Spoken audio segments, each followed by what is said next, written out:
what is all included when we are speaking about neurodiversity. Thank you. Can you kindly now explain to us what is this neurodiversity? Sure. So neuro means brain, diverse means different. And we all know our suffixes, right? The quality or state of being. So it is the state of your brain processing information differently. Okay, thank you so much. So, can you kindly tell us what or which learning disabilities fall under neurodiversity? What type of neural disabilities you said? Yeah, what are the categories of disabilities Sure. falling Can you go under to the that? next slide?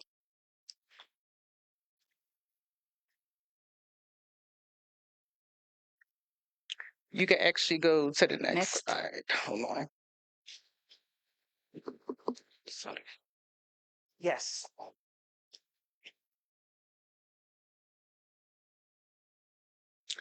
So these are a good amount of the types of neuro diversities here. So we talk about ADHD, attention hyperactive deficit disorder, obsessive compulsive disorder, autism, anxiety, Tourette's, gifted, depression, auditory processing, and what's not listed on here is, of course, what we're here for, which would be dyslexia, dyscalculia, dysgraphia, executive functioning. All of these would be in what I consider our alphabet soup. I do not like to use the word disorder, just like I don't like to use the word disability. It is a neurological difference. So, just to understand more, we would like you to explain to us what are some of the characteristics learners face in the basic education scenario. The learners, especially with dyslexia, dyscalculia, ADHD, and the processing disorders. So, dyslexia, as we learned, is a neurological difference in how your brain processes letters and whatnot, but also a lot of times what people don't realize is that it can also give a person difficulty in how to process what's going on around them. So I'll give you an example. My child had a very difficult time learning his left from his right. Very difficult time tying their shoes, very difficult time making sure that his clothes weren't inside out or backwards. These types of things, which we did not know at the time, were all types of symptoms with dyslexia. And the same with dyscalculia is just with numbers. And for the ADHD, the attention deficit and hyperactivity disorders, Yes. what will you notice mainly in the basic education? So in our classroom, attention deficit hyperactive disorder looks a lot like impulsivity, where children, they're big risk takers and they kind of do things without thinking. Same thing with executive functioning. And a lot of people, when they think ADHD, they just think people can't sit still, right? So at the same time, we know that in the classroom, for instance, I allow my kids to answer questions standing up. If they don't feel comfortable or if they feel like they need to get up and move around, I'm more concerned about whether or not they are answering it correctly. So they are not confined to just sitting in their desks, or if they like a certain section of the room better, they're allowed to move around there as well. Okay, so we understand some children may be having an issue with processing information.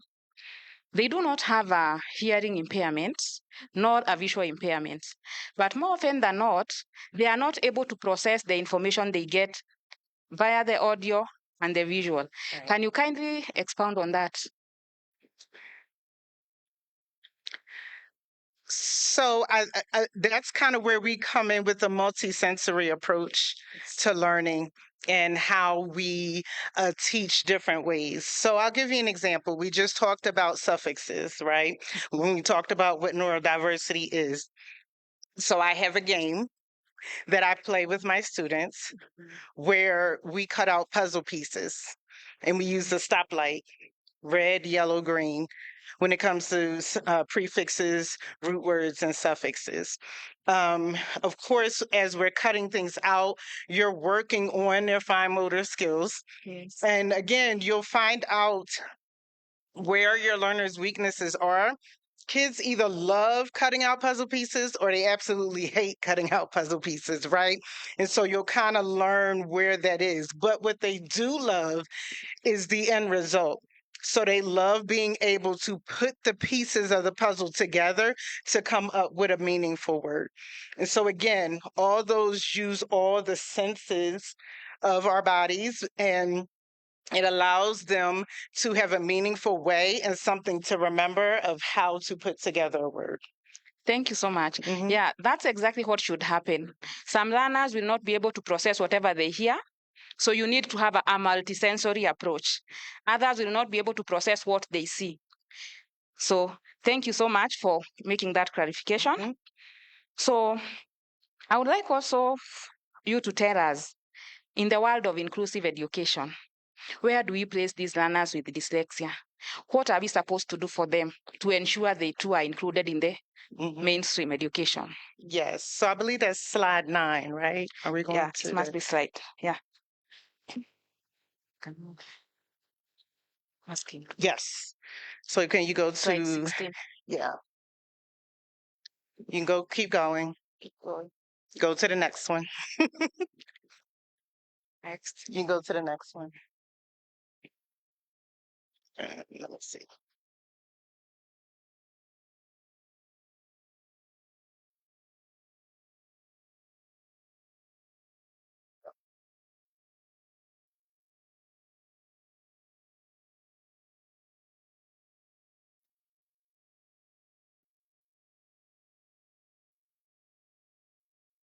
Okay, so these are what we do for our learners, whether they be dyslexic or dysgraphic or have ADHD. These are the types of things that we need to do in order to make sure that they have an inclusive environment where they feel heard. So again, we talked about things being specific. So in America, we have a thing where when our learners become identified, we don't often say the word dyslexia, right? So we'll get the evaluation back and it doesn't have dyslexia on there anywhere. I liken that to if someone diagnosed you with cancer and they said you have abdominal cancer, would that be sufficient for you? No. No, right? Like you need to know where in the abdomen because that would really have a major impact on how it's treated, correct? And in the same way, neurodiversity should be treated. So we need to be specific about it. Once we're specific about it, then we can know that they have unique learning needs, correct? So then we can say, okay, this is how they process it. So then this is how we should be teaching a class. Um, and then this is probably my favorite one, which a lot of you all heard today from everybody. Differences can create challenges, but they do not have to be a disability.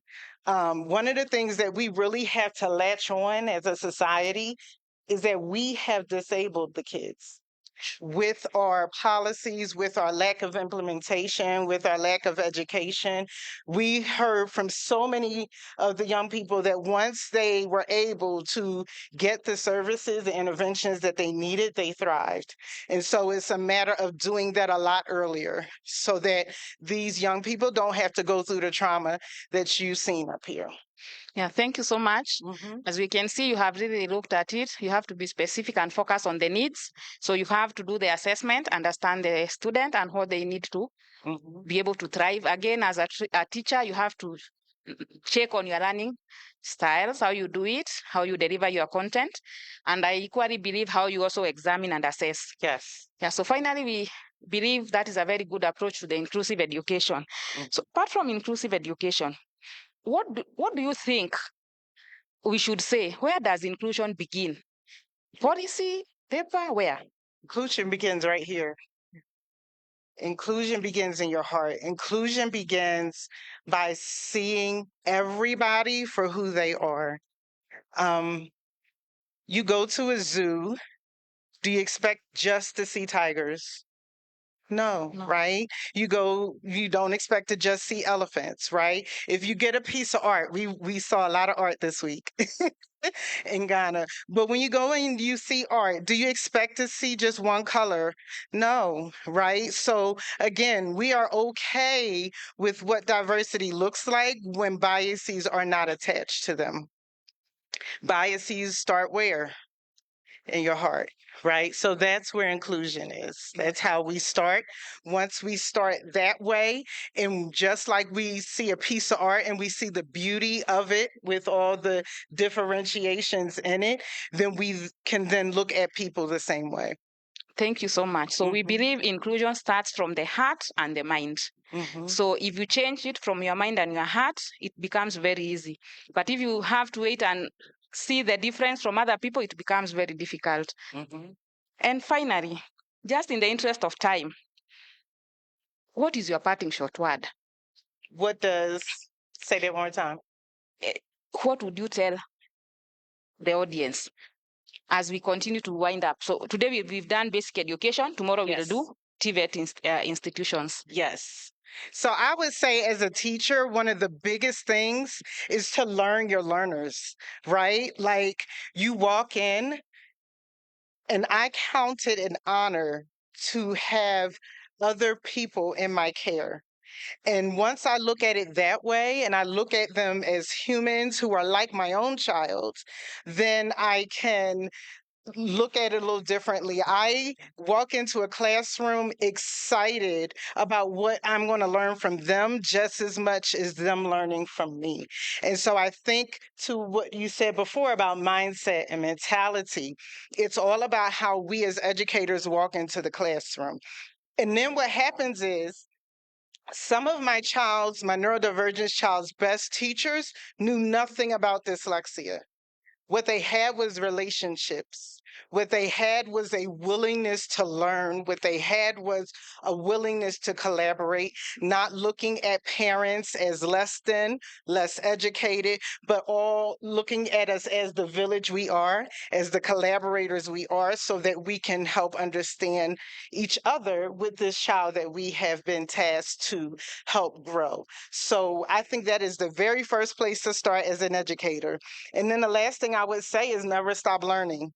Never stop learning, right? Like, at the end of the day, dyslexia is now this amazing word. Neurodivergence is getting all this attention now, right? But again, it's always been there, right? Dyslexics have always existed. At the end of the day, it's about us having the willingness to learn and then to grow, and therefore figuring out how it best supports this beautiful piece of art, which is our village. Thank you so much.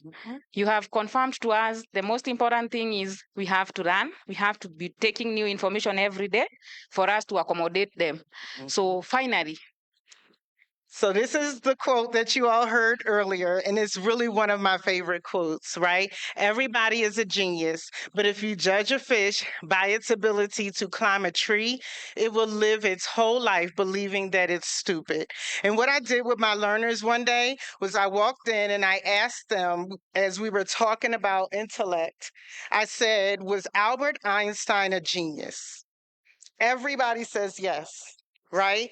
But then I said, but Albert Einstein could not read. So then I reposed the question, was Albert Einstein a genius? Many of them said no. Many of them said, because we decide, if you can't read, you won't do anything great in life. That is how we were taught. That's how we were trained. And so at the end of the day, I let them know, while I'm here to teach you how to read, I also want you to know that there's genius in each and every one of you, and whatever your strengths are already at the moment. And so I am going to find that genius that's in you, and we will utilize that genius to help you learn how to read. sure. Thank you so much. And thank you, everyone. So we have to look for the genius in a person, not necessarily being able to read, being able to interact with numbers, and not being able to do those other things we feel are normal. Thank you so much. We've made our session as brief as possible in the interest of time. Thank you so much.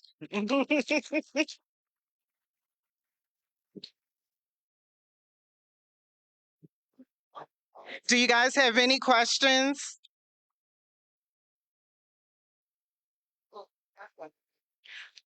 Oh, he wants you to go to the last one. For me, I just want to make an observation on this because if the standard is for the animals to climb that tree, then don't change it. Just try to provide these animals with the tools to climb that tree. What do I mean? Of course, the monkey will do it. We just climb. That is his 40. For the penguin, you can just put stairs which are icy, and they just climb the tree. If it is for the elephant, based on his strength, maybe you can assign it some tasks to carry the animals up, or you do a pulley system the other side, then to just go up. If it is the fish, you can do an aquarium tube to just go up.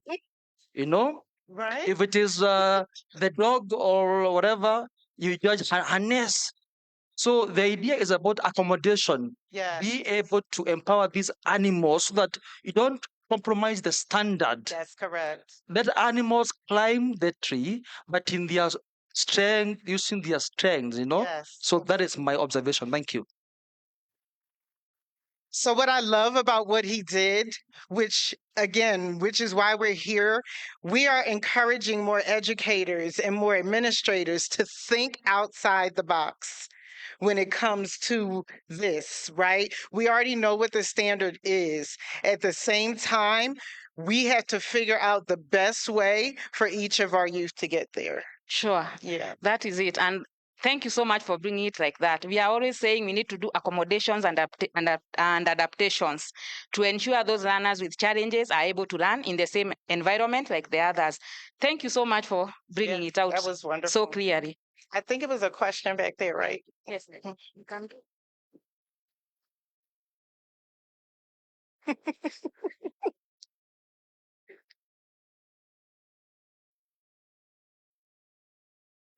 Thank you so much for your presentation. I work at a school, and one of the challenges that we're having is that sometimes you find parents are not willing to get their children to be assessed. Right.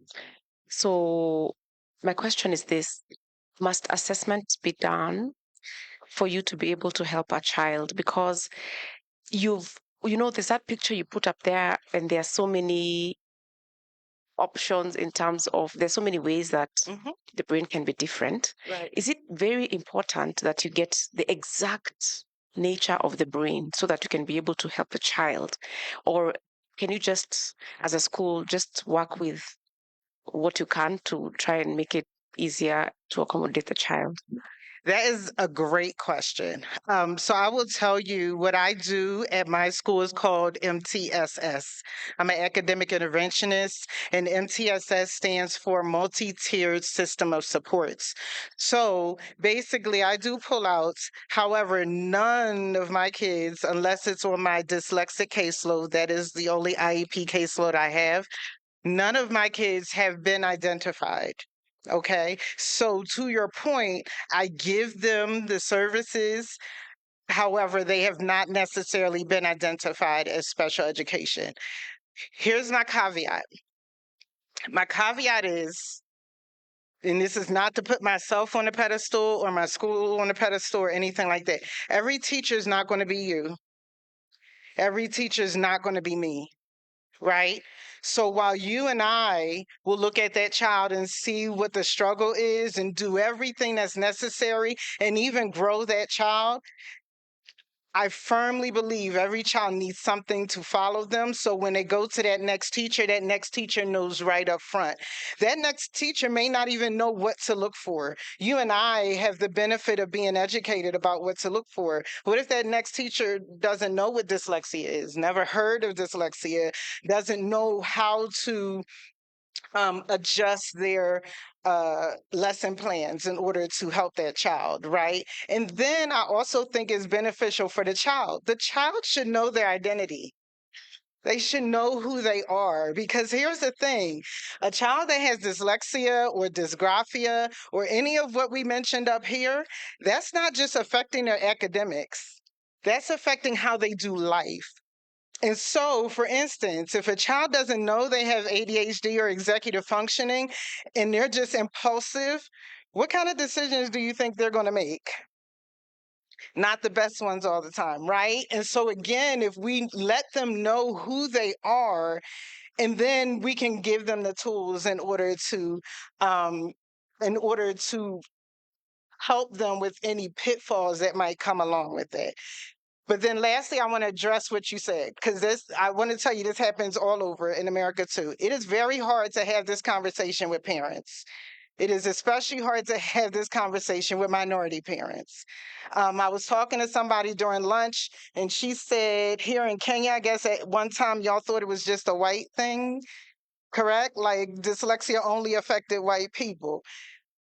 In America, at least from where I live, a lot of the stigmatism is only in the Black community. So, like, a lot of the white community are the schools that have the services, right? And so then what happens is by the time our kids get identified, they're 2 and 3 grades behind, and then it looks like something's wrong, right? So my suggestion to you is, being in this group, I have learned how to have a different kind of conversation with my parents. There's nothing wrong with your child. Your child is struggling with this. We need to find out why. Once we find out why they're struggling with this, now we can give you the resources. If you frame it that way, that we're going to find out why they aren't learning in this environment the best way they can, as opposed to there's something wrong with your child, then it looks a lot different. And again, the last thing is relationships. You have relationships with the parents, they're more apt to be flexible and listen to what you have to say is best for the child, because they know that they can trust what you believe is best for the child, just like what they believe is best for their child. Did that answer your question?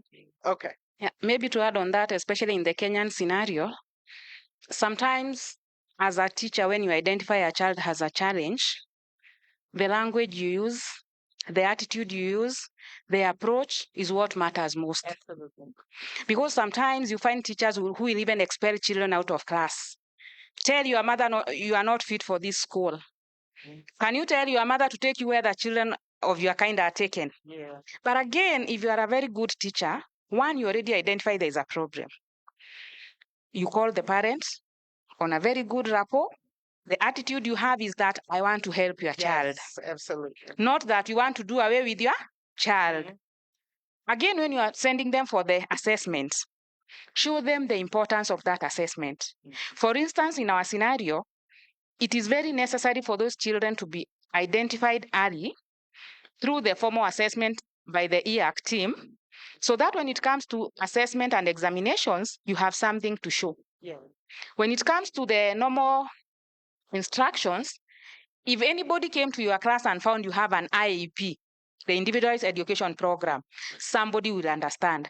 You know, we are against the remedial classes and such things. But if you are taking your time out to support that learner, anybody will understand. So for me, I would say the assessment is okay, but the approach you use and how you send the parents, and after the assessment, how you bring on the intervention also matters a lot. Because again, after the child is maybe diagnosed with a certain condition, then now you now use it as a way of stigmatizing the child. Wewe kaa huko tu. Wewe hata hakuna kitu unashikaga darasa. When it is time for reading, you tell the others, can you read? Let us skip Mary, she cannot read. Yeah, hata wazazi wako wanajua uwezi. You see, the approach, I think, is what matters most. But for assessment, it's good, especially for what will follow after that. But if the parent is not ready for the assessment, kindly don't push it down their throat. Allow them time to accept the situation. When they are ready, they will go by themselves. Sure. There's another question there. Maybe you can turn to the mic. It's actually a comment. One of the things I've realized, if you can never make a mistake, is putting a child on an IEP where the parent is not part or at the center of the IEP committee. Yeah. again, that becomes a very big mistake because the most common word you'll be hearing is sijaona progress. Why so? Because the nature of an education for this child, the action point or the key performance indicators, what we call the goals in an IEP for this child, must be determined by the people in an IEP committee. Yes. And at this particular point, remember you decided to put the child on an IEP performance, and yet the parent is missing in action, or the parent is not in an agreement with you as a teacher that there is need that needs to be taken care of. Therefore, there is a little bit of a confusion that you're likely to have. And in a Kenyan setup, the way I know it, 99.999%, that child will change school. You know what will happen? Like this round, another school, 5 uniforms in a year. 5 in record, I've seen it. So what happens is the parent eventually, all the way comes again, back in confusion. Therefore, from an experience point of view, if you have realized a parent who is not ready for an IEP, sometimes mental health support becomes very important. And how you deal with it, the words that you use, how you go about that you're putting a parent on a mental health program, support program, and yet the parent is not in an agreement that is on a mental health matter, then will determine whether the parent will agree with you, will disagree with you. At some point, then, it becomes between a rock and a hard place sort of a position, whereby as a teacher you must act, and that remember, it is the right of the child to acquire education. It is not a favor. Then at what point, then as a teacher, do you then look at the case and say, this child has been denied his or her own right, and where should I go? At this point, round table discussions become the only option that you can do, and you negotiate for as much as possible. All right? It will help. Thanks. Thank you. Thank you so much for that clarification and addition. For sure, IEP is necessary, but the multidisciplinary team has to work together. The other thing you'll always observe when you're doing an IEP, if you don't set the goals together, we say our child is dyslexic. The child is seeing letters in a reversed way. So we want this child not to write a B for a D and a P for a Q. That is our goal. But when you just do it without involving everybody, the next time they are expecting to come and find what? That child doing a composition. Have we achieved our objectives there? Yeah, so you have to set the objectives together with the whole multidisciplinary team for them to be achievable. They may be very minimal, but achievable. Thank you. Maybe any other question, comment? We are good. Thank you guys so much. Thank you.